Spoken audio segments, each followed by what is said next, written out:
The box trembled slightly on the train seat. Something inside was moving. Soft, gentle, unsure. The man beside it, Professor Ueno, looked down and smiled. He opened the lid. Two dark eyes stared up at him, not wild, not afraid. Just watching was a tiny Akita puppy. Quiet, still, like he already knew who this man was. The professor reached in slowly. "So, you're the one they sent me." The puppy didn't flinch. He only leaned into the hand. Ueno cradled him close.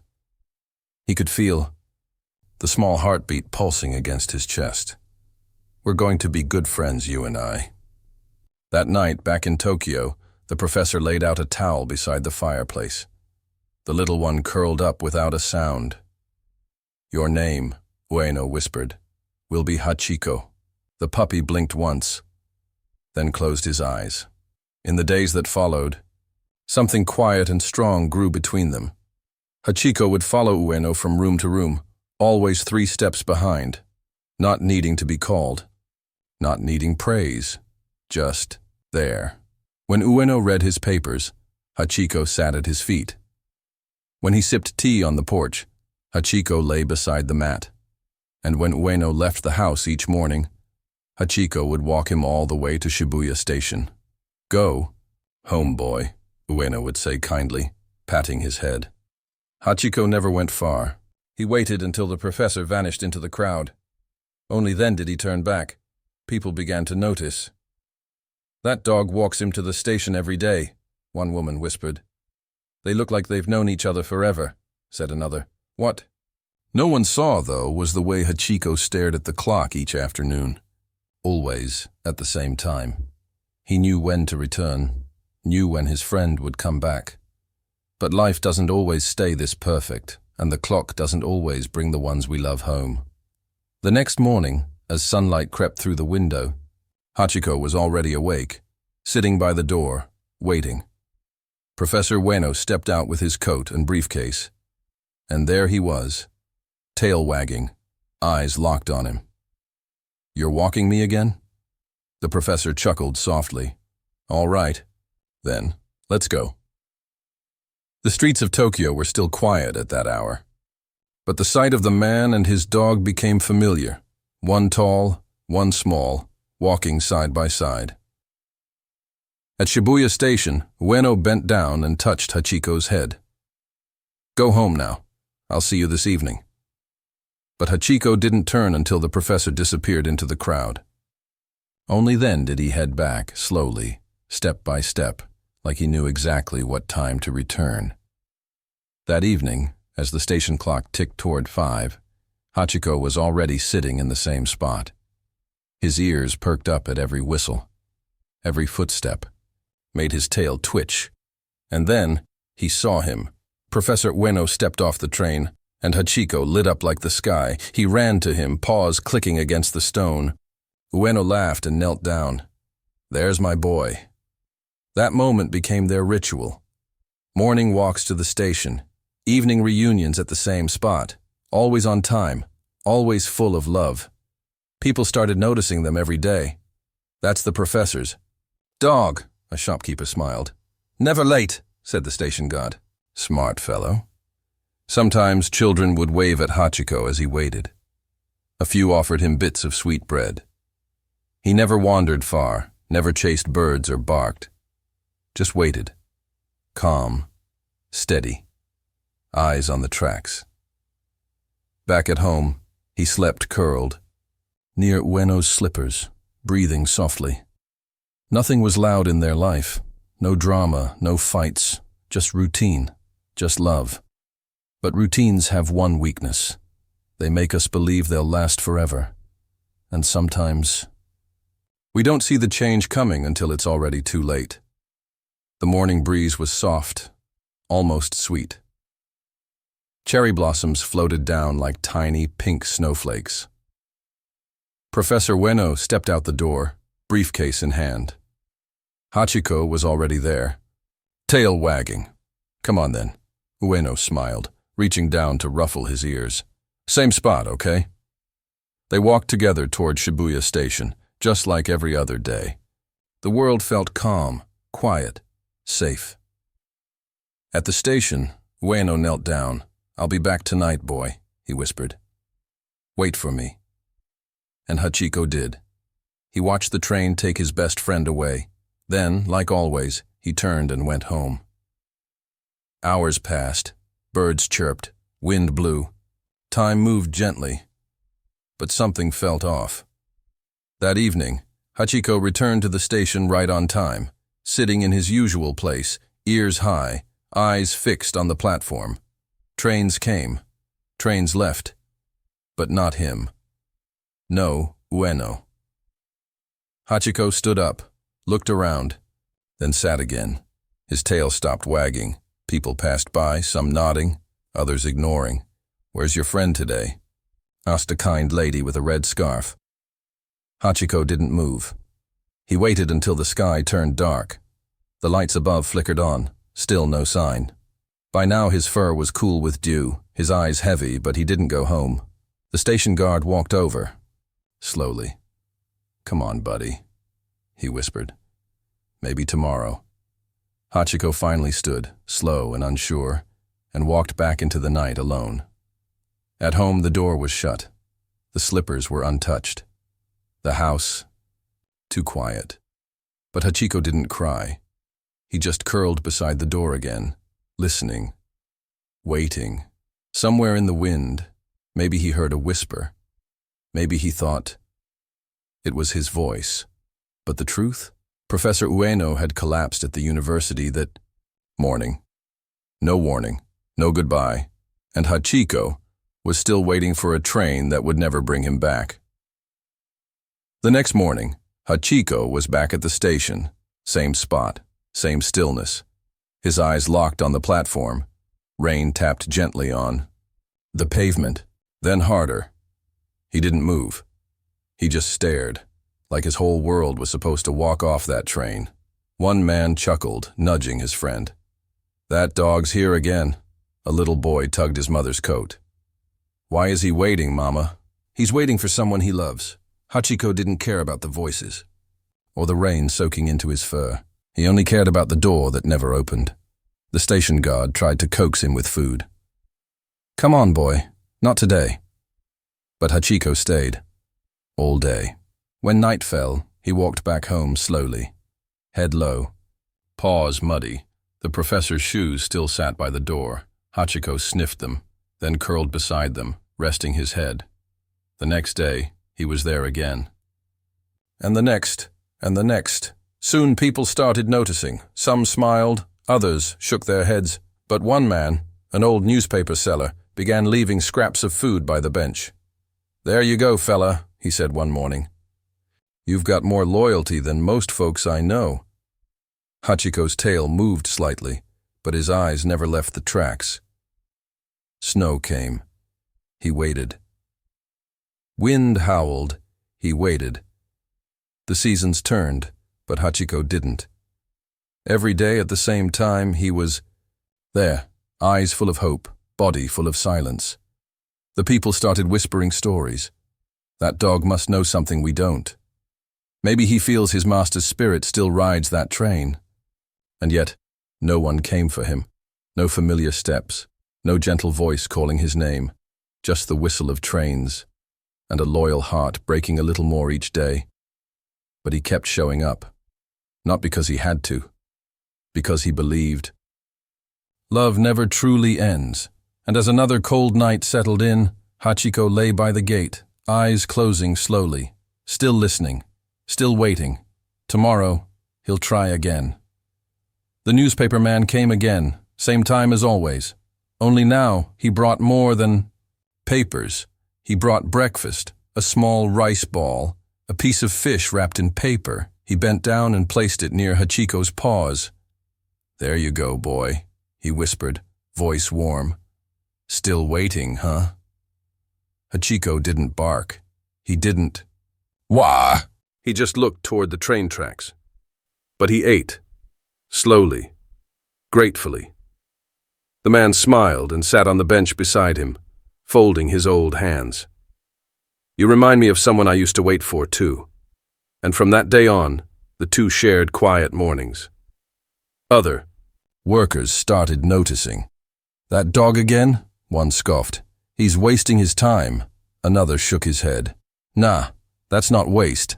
That's love." Kids on their way to school would stop and pat his head. A young girl once asked, "Does he really think the man will come back?" The station guard answered softly, "He doesn't think. He knows." But not everyone understood. "Poor dumb mutt," someone muttered. "He should move on." The newspaper man turned, eyes sharp. "He's braver than most humans. Rain or shine." Hachiko was there. Tail still, eyes fixed. The crowd slowly gave him a place, a silent space to grieve, to hope. Some brought food, some brought water. One woman even knitted him a little scarf. Every act of kindness felt like the world saying, "We see you, boy." But nothing filled the hole inside him. No pat, no meal, no soft word could replace the one soul he longed for. And still, every day, Hachiko waited. Because in his heart, the professor wasn't gone. He was just late. The newspaper man looked at him one evening, tears in his eyes. "Maybe tomorrow, huh?" Hachiko blinked slowly. Tomorrow. Always tomorrow. Spring returned to Tokyo, just like it always did. The cherry blossoms danced in the wind, soft and pink, falling gently on Hachiko's back as he sat near the station gate. He didn't shake them off. He just waited, like he always had. The morning crowd passed by, some rushing, some pausing, but all now knew the story. The dog who waited. The dog who never left. One child tugged her mother's sleeve and whispered, "Mama, why doesn't the dog go home?" The mother looked at Hachiko and said softly, "Because his heart is still waiting." Rain came next. It soaked through his fur, dripped from his ears, and pooled under his paws. Still, Hachiko sat, eyes locked on every train that came. When the door opened, his tail gave a little wag, just for a second. And when no familiar footsteps came out, it stopped. "Poor boy," the man with the newspaper said one day, placing a small fish bun near him. "You really believe he'll come back, don't you?" Summer heat rolled in. The ground burned. Hachiko panted, tongue out, but stayed. His body had grown thinner, bones sharper, but he was still there, unmoving in purpose. Leaves turned orange, then brown, then disappeared in the wind. Autumn came and went, then winter, sharp, cruel, and silent. Snowflakes landed on his face, but he didn't blink. He had stopped feeling the cold long ago. People brought him scarves, cardboard, even small blankets, but he never moved until the last train left, year after year. Same spot, same time, same heart. "Don't you get tired?" a teenager once asked him. But Hachiko didn't answer, of course. His silence said everything. The station became a place of stories, where children pointed and grown men lowered their eyes in respect. Hachiko wasn't just waiting for a man anymore. He was showing the world what love looked like. And then, one day a reporter came, notebook in hand, camera hanging from his neck. He stood watching Hachiko for a long time. Something was about to change. The reporter stood watching, writing things down in his notebook. But someone else was watching too. A young man in a dark coat, holding a worn satchel, his eyes locked on Hachiko, and they widened. He stepped closer, heart pounding. "It can't be," he whispered. But it was. He knelt slowly beside the dog, voice shaking. "Hachiko, is that really you?" Hachiko looked up at him. His tail wagged once. The man's name was Kenji. Years ago, he'd been a student of Professor Ueno. He used to see Hachiko waiting at this same spot, rain or shine. "I remember you," he said softly, stroking Hachiko's head. "He always said you were the most loyal soul he knew." His eyes filled with tears. "But it's been years. You're still here?" That night, Kenji couldn't sleep. He sat at his desk, paper open, pen shaking in his hand. Then he began to write. He told the world about the dog who never gave up, about the bond between a man and his dog, about the silent love that refused to die. A week later, Hachiko's story appeared in a Tokyo newspaper. The title read, "The Dog Who Waits, Even After Death." People read it over breakfast, on trains, in shops. Some cried, some couldn't believe it. A dog like that. "He's not just loyal," one man said. "He's something more." Kenji returned to the station. He brought a blanket and sat beside Hachiko, just for a while. "I told them, buddy," he whispered. "They know now." Hachiko leaned his head on Kenji's knee. For a brief moment, it felt like the professor had come back, in spirit, through his student. As the sun set behind the tracks, the newspaper fluttered in the wind. More people began to stop and stare. And the next morning, they came. By sunrise, people stood at Shibuya Station, not to board trains, but to see a dog. Hachiko sat, like always, calm, quiet. His eyes scanned every train door. But now, he wasn't alone. A mother and daughter stepped forward. The little girl held out a rice ball in tiny hands. "For you, puppy," she said. Hachiko sniffed it gently, then licked her fingers. An old woman knelt beside him. Her hand shook as she touched his head. Tears fell onto his fur. "You remind me of someone I lost too," she whispered. More people came. Some brought snacks, some brought flowers, but most brought hearts full of sorrow and wonder. "He waits every day?" Boy asked his father. "Yes," the man said, "even though his master is gone." Cameras started to flash. Journalists wrote articles. Some called him the dog of faith. Others simply said, "He's love, sitting still." One soldier placed his cap beside Hachiko. "I hope someone waits for me like this," he muttered. Even people who didn't like dogs came. They didn't speak, just watched, and felt something deep in their chest. The station became a place of quiet tears. Kenji returned often. He'd sit nearby, just watching, just being there. He never said much. He didn't need to. "I wish the professor could see this," he said once. "You've become more than just his dog." And it was true. Hachiko never asked for attention, never begged, never barked. Yet he spoke louder than anyone else. He taught children what love looks like. He reminded old folks of things they'd forgotten. Each day more came, and each day he kept waiting. But time was moving. And though his spirit stayed strong, his body was growing tired. One cold morning, Kenji noticed Hachiko didn't stand when the train came. Hachiko didn't rise as fast as he used to. His legs ached, his paws dragged, but still, he came. Step by slow step, he climbed the stairs of the station just like he had every day for years. His fur had turned from gold to gray.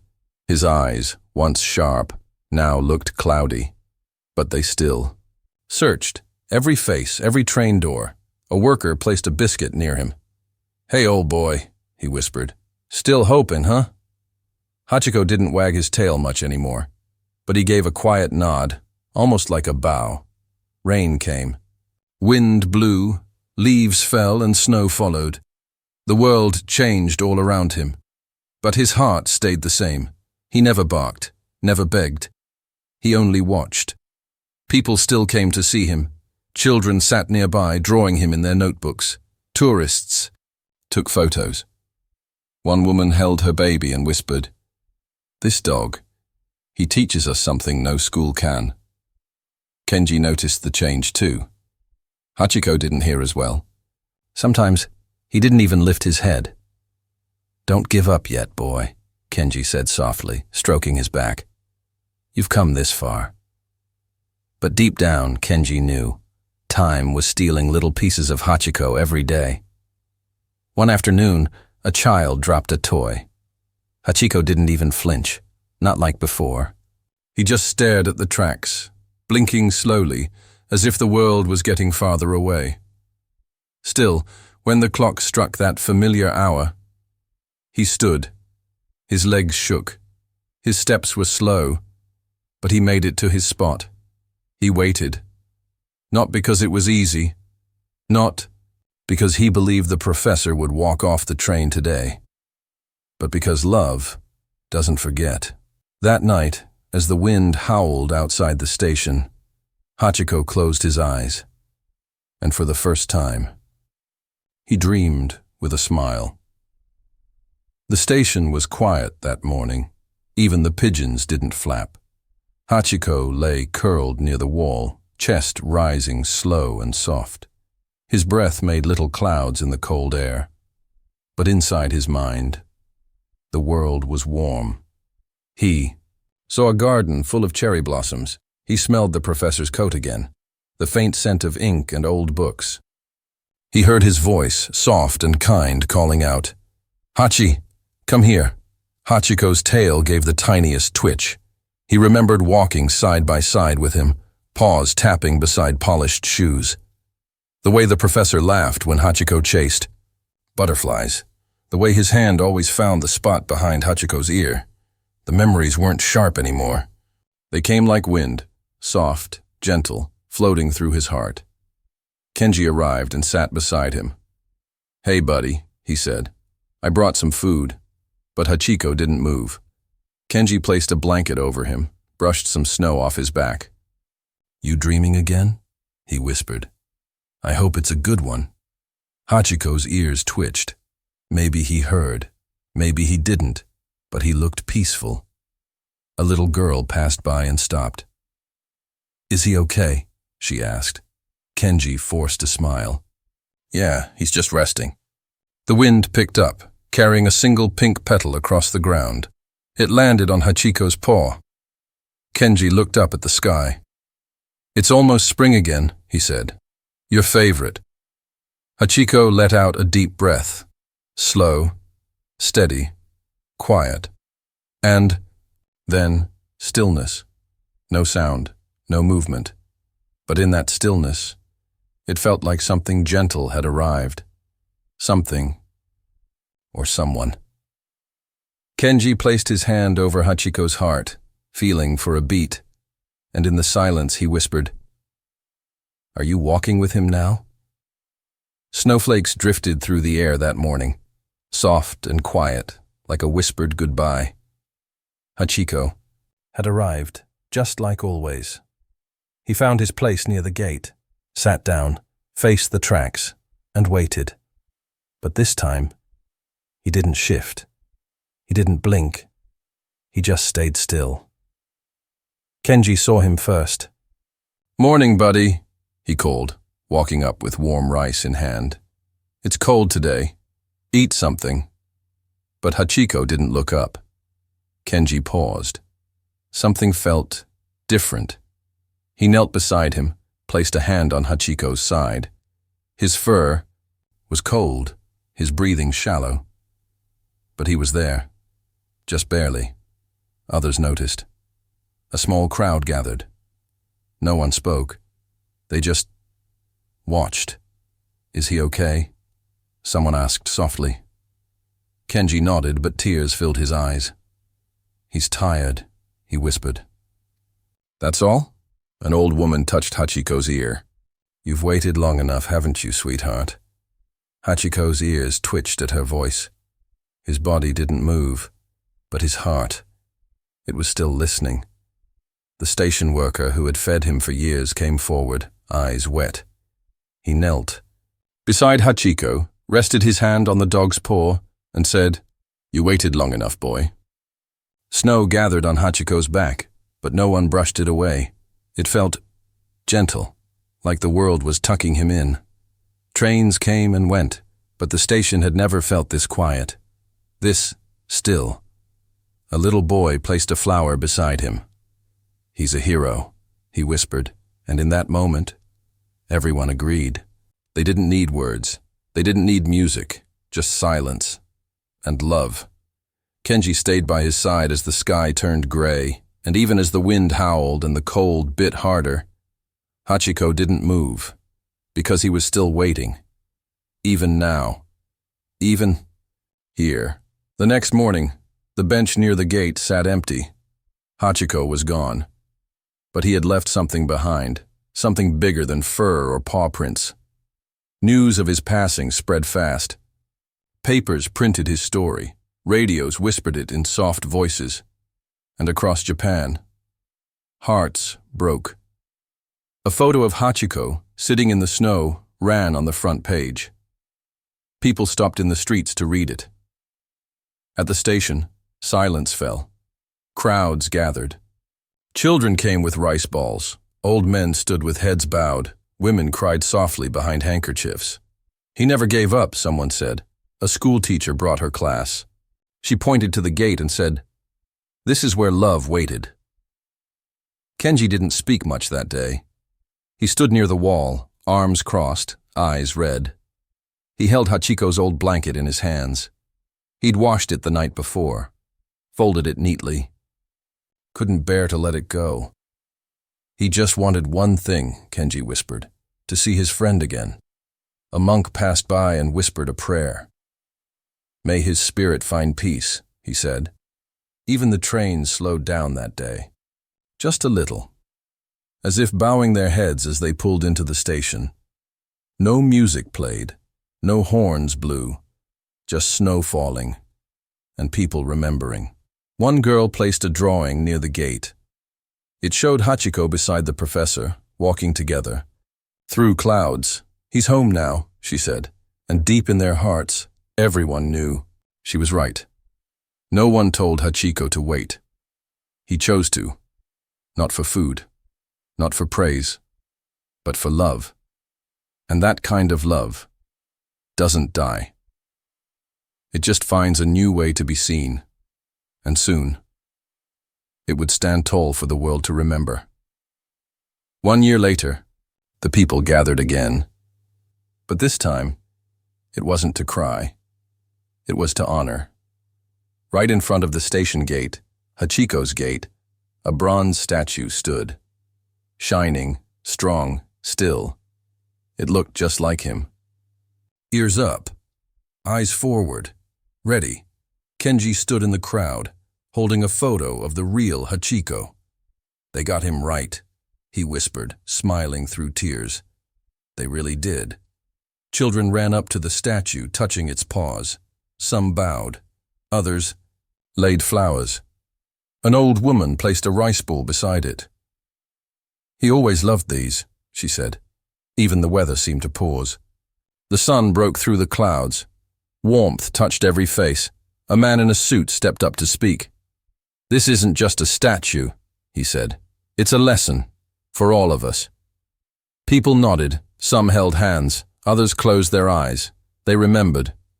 The cold mornings, the loyal stare, the soft breath in falling snow. They remembered a dog who didn't need words to show love. "He waited," someone said softly. "Every day." The mayor stepped forward and bowed. "This statue," he said, "will remind us to never forget those we love, to stay even when it's hard." Kenji touched the statue's nose just once. "Thank you, boy," he whispered, "for showing us the way." A group of children sang a soft song nearby. It wasn't loud, just sweet. And above them, the bronze Hachiko stood still, watching the gate, as always. People kept coming. Every day, from far and wide, to see him, to feel something, to remember. Because Hachiko wasn't just a dog, he was a symbol, a promise, and even in stone, his heart still waited for love, forever. The statue became more than just bronze. It became a friend, a listener, a place where hearts could speak. Children came with letters, folded, crumpled, or wrapped in ribbons. They left them at Hachiko's paws. Some were written in neat lines, others in shaky handwriting. but every letter was full of love. One said, "Dear Hachiko, I miss my grandpa too." Another read, "You make me brave when I'm sad." People started reading them and crying, not because the letters were sad, but because they were true. A little boy sat in front of the statue for a long time, holding a paper in his hands. Finally, he placed it down and whispered, "I hope you found your person." Kenji walked by one morning, saw the pile growing. He sat beside the statue and began reading them out loud. "You remind me to wait for my dad when he's late," he read softly. "Because maybe he's just trying to come home." People listened. Some stood in silence, some knelt beside. The statue, heads bowed, Hachiko's story was doing something no one expected. It was healing people. "I was angry when my sister left," one girl wrote. "But you waited with love. I'll try too." The statue stayed quiet, but its silence said everything. It reminded them, love doesn't stop when someone is gone. It just waits, gently, patiently. At night, candles flickered by his paws. Letters flapped in the wind like soft prayers, and even though he was gone, Hachiko was still helping people hold on, still teaching them not to give up, still waiting in every quiet heart that had ever loved and lost. And one morning, someone brought a letter that wasn't meant to be read. It was meant to be answered. The letter had no words, just a drawing, a child, a dog, and a sun rising behind them. Kenji picked it up and smiled. "He changed more than lives," he whispered. "He changed hearts." Hachiko's story didn't fade with time. It grew. Books were written. Songs were sung. Movies played his tale on big screens. But the real magic? It lived in quiet moments, like when a boy waited outside school for a dad who was late, and smiled because Hachiko once waited too. Or when a grandmother patted her old dog and said, "You remind me of someone special." Love became stronger because of him. People began to see dogs differently, not just as pets, but as souls with promises in their hearts. A teacher asked her class, "What did Hachiko teach us?" A girl raised her hand. "To wait for love," she said, "even when it hurts." Kenji visited the statue every week. He didn't bring flowers anymore. He brought stories. He waited for one man, Kenji told a group of children one day. But somehow, he touched the whole world. He sat back, eyes full of memories. That's what love does. It doesn't ask for anything. It just stays. The wind blew softly, like a whisper through time. Even strangers passing through the station paused at the statue. They didn't always know the full story, but they felt it. They felt it in their chest. Because Hachiko didn't just break the world's heart, he softened it. He reminded people to wait a little longer, to forgive a little sooner, to hug tighter, to speak kinder. In every person who chooses love over anger, in every goodbye whispered through tears, in every dog waiting by the door, Hachiko lives on, not in stone, not in books, but in hope, in loyalty, in hearts that still believe. Someone is coming back. And maybe, just maybe, they are. Thank you so much for watching my video. Please like and hit the subscribe button.